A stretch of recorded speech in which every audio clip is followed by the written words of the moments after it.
থাকে? টোল কত মামা? 100? বাইকের টোল কত? শুভ সকাল বন্ধুরা, আমি উৎস মোটরসাইকেলে পাড়ি দিচ্ছি পদ্মা সেতু। আমরা এখন পদ্মা সেতুতে ওঠার যে লিঙ্ক রোড, সেই লিঙ্ক রোড দিয়ে টোল প্লাজায় ঢুকছি। সামনে টোল প্লাজা।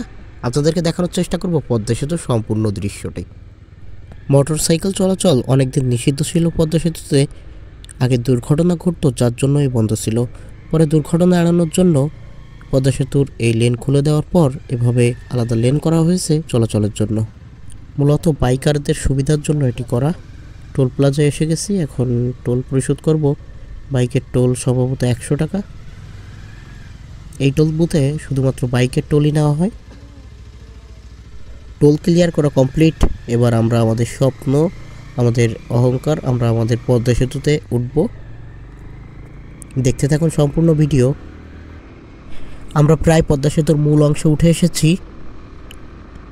দুপাশ দিয়ে লিঙ্ক রোড নেমে গেছে। পদ্মা সেতু থেকে নামার জন্য যে লিঙ্ক রোডগুলো, আমরা প্রায় চলে এসেছি। আমরা এখন পদ্মা সেতুর উপরে, সম্পূর্ণ পদ্মা সেতুর উপরে। আপনারা দেখতে পাচ্ছেন যে দৃশ্যটি, এটি সম্পূর্ণ পদ্মা সেতুর উপরের দৃশ্য। আমরা যে বাম পাশ দিয়ে যাচ্ছি, এটা বাইকদারদের জন্য আলাদা লেন করা। এর বাইরে যাওয়া সম্পূর্ণ নিষিদ্ধ বাইকারদের। আমরা সেভাবেই নির্দেশনা পেয়েছি টোল প্লাজা থেকে। আসলে ভাবাই যায় না যে এই খরস্রোতা পদ্মার বুকে এমন বড় সেতু।